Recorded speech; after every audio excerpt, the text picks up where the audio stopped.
I'm here to have a conversation with you, not to show off my Photoshop skills.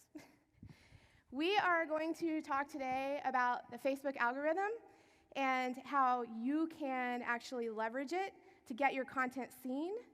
And I'm going to end the presentation today with 3 really cool tools to help you improve your content, and 1 brand new tool that I'm just super excited about.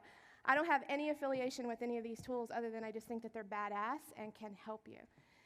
Really quickly before we get started, I'd like to know how many of you are here from agencies, if you'll raise your hand for me. How many of you are here with companies, like large companies? Okay. How many of you here are small business owners or doing stuff for yourself? Okay, awesome. Love it. What's that? If there are any GoDaddy customers in here, I would love to talk with you afterwards about how you're using GoDaddy and to learn about your business. If you're a GoDaddy hater, I'm also here to talk to you and understand what your challenges and problems are. Not a very well-kept secret, I used to be a GoDaddy hater too. And I now work for the company. I've been at GoDaddy for just over 2 years, and I'm fully drunk on the Kool-Aid of GoDaddy because they've made a lot of changes. So let's dive into this. Let's see here. Okay. All right, so first, if you would like a copy of this deck, you can send a tweet to me and GoDaddy. Please ensure that you include the hashtag, and we will send the deck to you. There's always extra stuff in my deck that I put at the end that I don't ever get to, so you can get a copy of this today if you want a copy of it. All right, so back in January, Mark Zuckerberg wrote this post on Facebook that sent everybody into chaos and said, forget Facebook, we're not going to use it anymore, our stuff's not going to get seen. Your stuff wasn't getting seen anyway, right?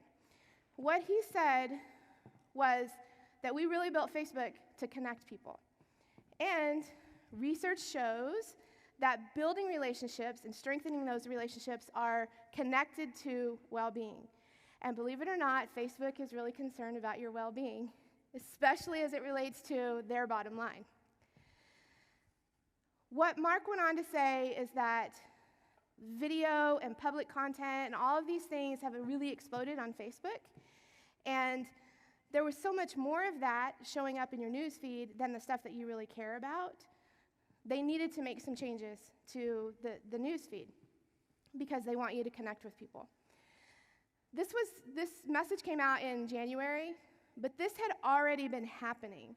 People just didn't realize it. When he made the official post, then people started freaking out about it, but it was already happening.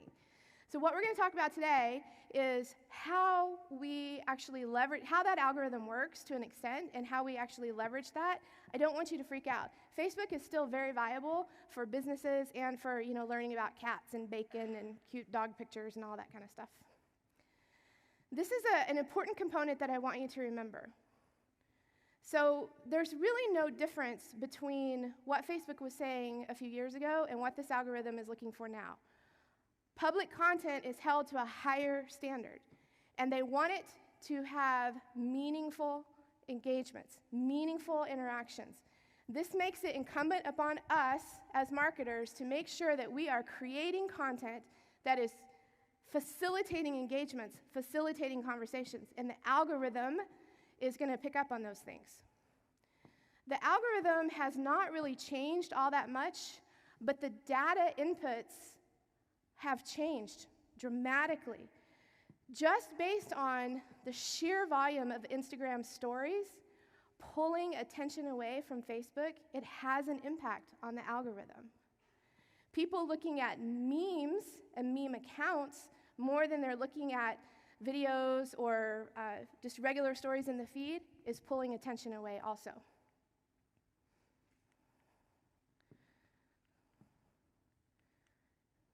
Maybe. This is a really interesting statistic here. The average mobile scroll rate on a mobile device is 100 meters per day. I think mine is probably at least double that.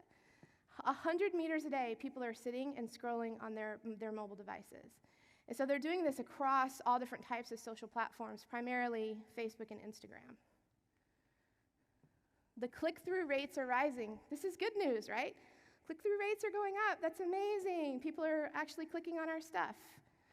However, costs are rising faster than the reach. Ads are getting more expensive. Have you guys noticed that? This is where creating this amazing, awesome content comes into play, and how you build that content to make sure that you have relevancy to your audience. Social media still drives product discovery and product purchases. So don't discount any of the social media platforms, whether they're changing algorithms or not.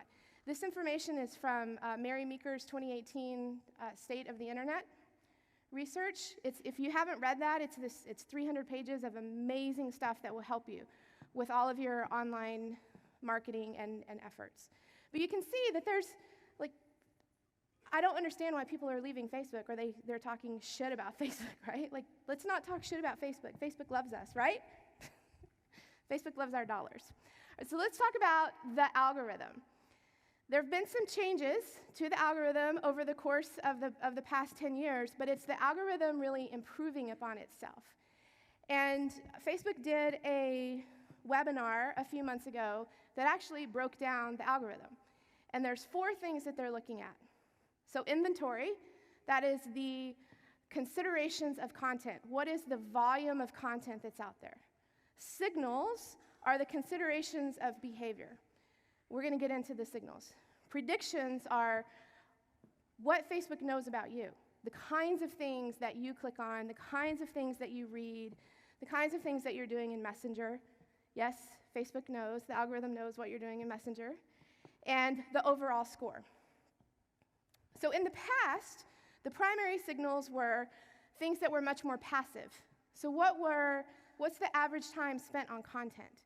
An active user on Facebook no longer is just somebody who is blindly scrolling on Facebook. An active user is somebody who is actually engaging and taking action.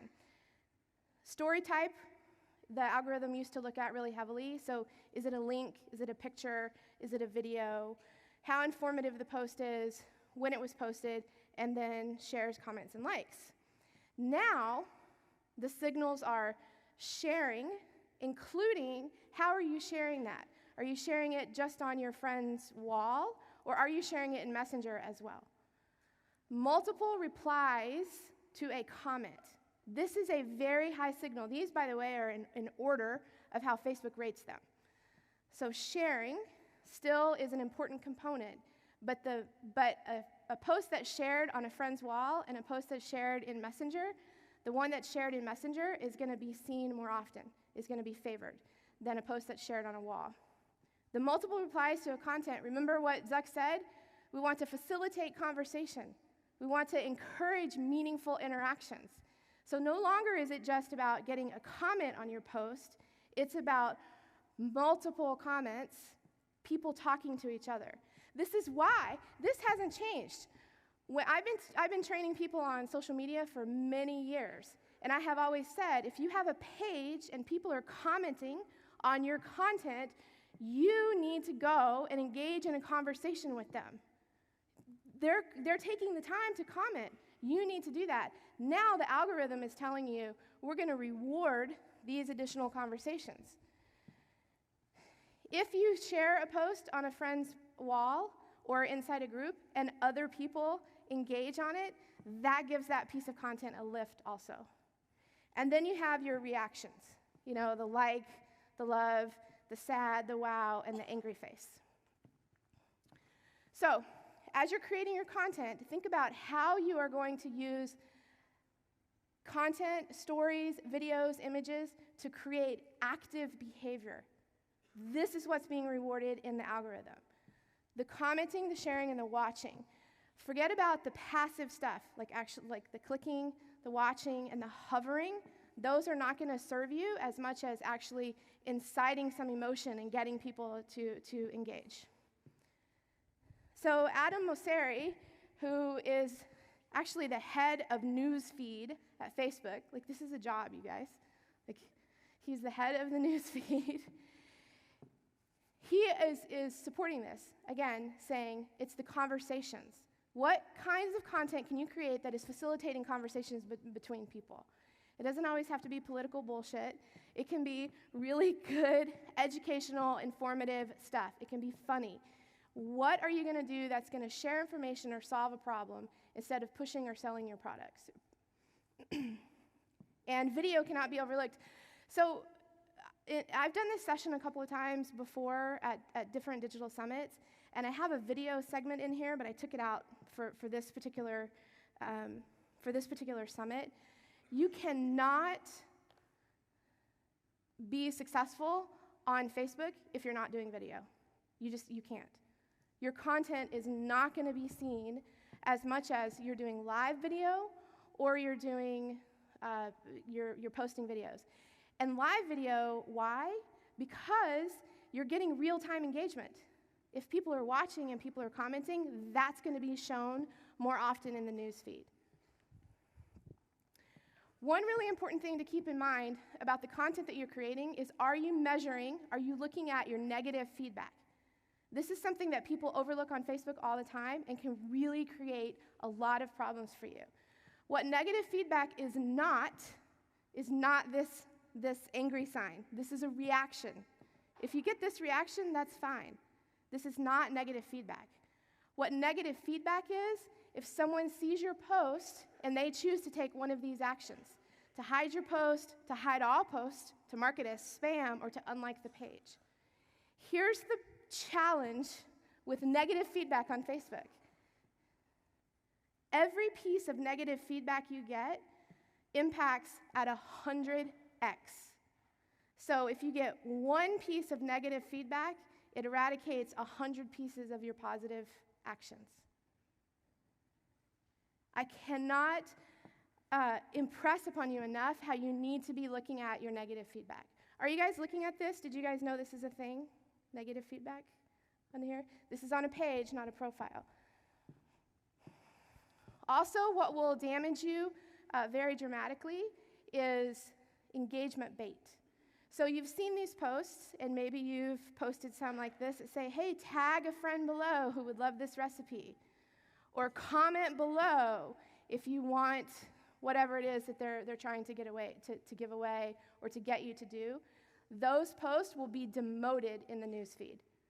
You are not going to be rewarded for those, and if they see that there's content like that, they're going to push it down in the newsfeed. It's not going to get seen. By the way, the timer didn't start, so I have no idea where I'm at on time. All right, so focus on engagement. We've talked about this, driving those meaningful conversations. This is where I want to hang out for a little bit. Be human. Yesterday, Robert Rose talked about sharing stories, being a storyteller, and actually sharing stories of human beings. Because we don't care about the stories of brands. We want to know the stories of the human beings behind the brands, or how somebody has overcome a challenge, or how they've reached some type of success. It's not about the brand itself. And if there was ever a time in our lives that we need more humanity, this is the time. So as the people who are creating the content and who are creating the marketing, and we're putting this stuff out there, I am asking you to think about putting human beings first. If you put people first, you will be successful. By the way, if you didn't see Robert Rose's presentation yesterday, that's the first video I would watch as soon as you got access to it. It was an amazing session yesterday. This is a comment that a friend of mine made on Facebook a couple of days ago, and it really, really resonated with me. So we've had social media for several years now. Some people have done a really good job of understanding how to utilize it. Some people, a lot of people, have really bastardized it and focused so much on automation and scheduling and not putting the human time and the human effort into it.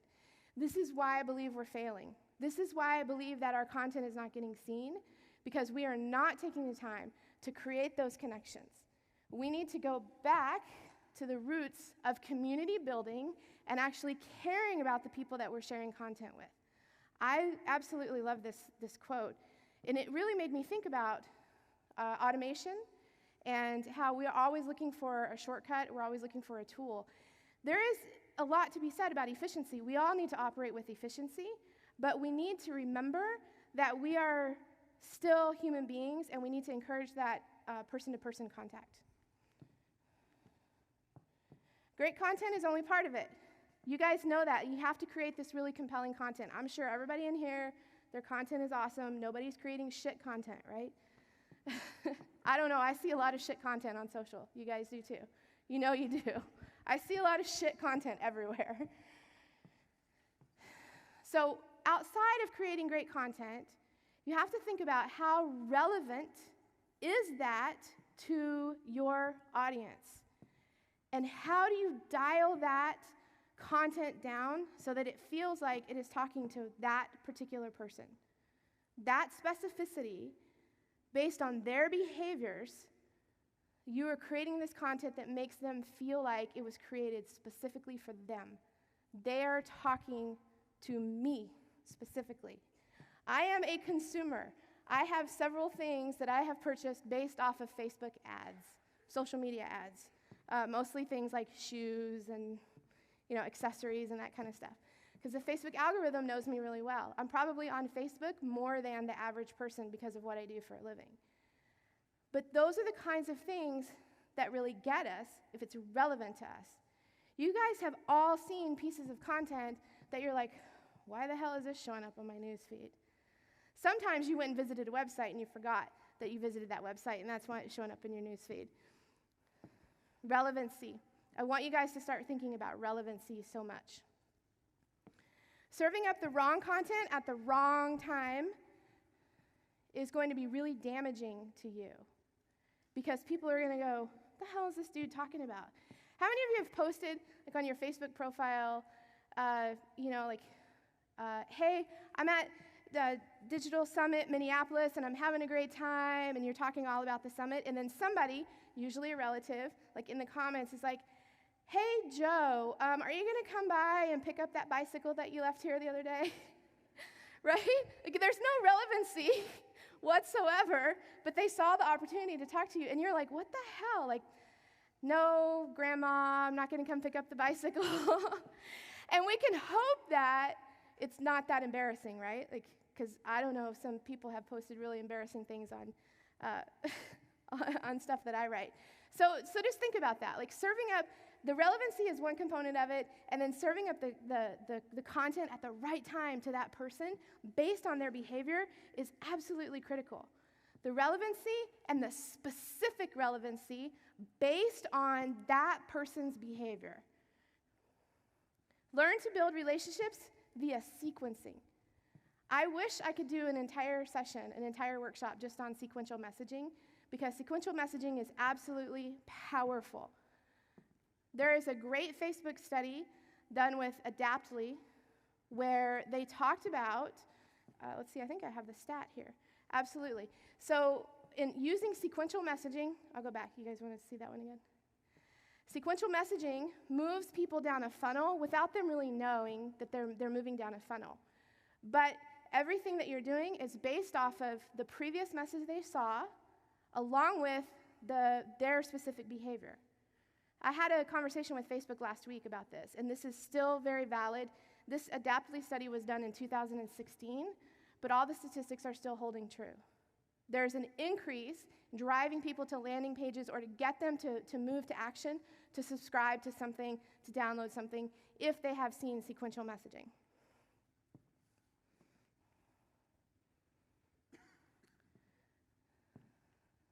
All right, let me dive into a couple of tools here that's going to help you with your content.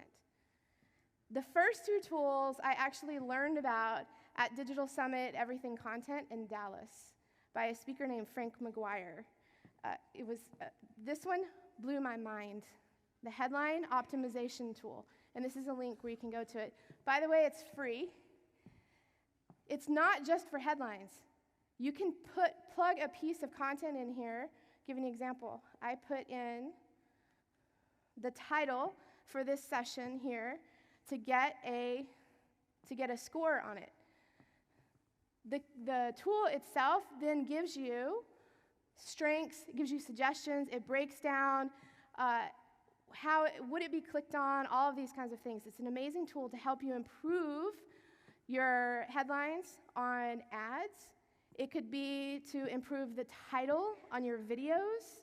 It's a really, really cool, powerful thing that I use all the time, whether I'm writing for a blog or I'm writing on social. It's really cool. The next thing is context words. ShareThrough has done this amazing research where they put these electrodes on people's brains, and then they expose them to a variety of words. And they were looking for the words that were sparking some type of emotion in people's brains. And then they put this dictionary together for us to be able to use this in our writing. I've used a lot of these context words today because I'm practicing on using this stuff in my writing and in my posts and all of that kind of stuff. Here's an example. They broke it down into 4 categories: insight, time, space, and motion. These are the words that you should be using when you are writing, when you're talking in your videos, when you're on stage. These context words are important. Okay, this is my favorite new tool. It just launched 2 days ago. I got to look at it about 2 weeks ago, and I'm blown away by it. This is not necessarily a content tool. This is measuring analytics called Nacho. So Nacho Analytics, because it's not your analytics, Nacho Analytics. So it's by the company SpyFu, where what SpyFu does is you can look at your competitors' keywords on their website. Now what you can do with Nacho Analytics is you can look at other websites' Google Analytics. You can look at other people's Google Analytics, you guys. This is not illegal. This is not hacking into their website. They actually got a patent on this. They've been working on this for a little over a year, and it's really, really insanely powerful. There's a free trial. Again, I don't get any compensation for this.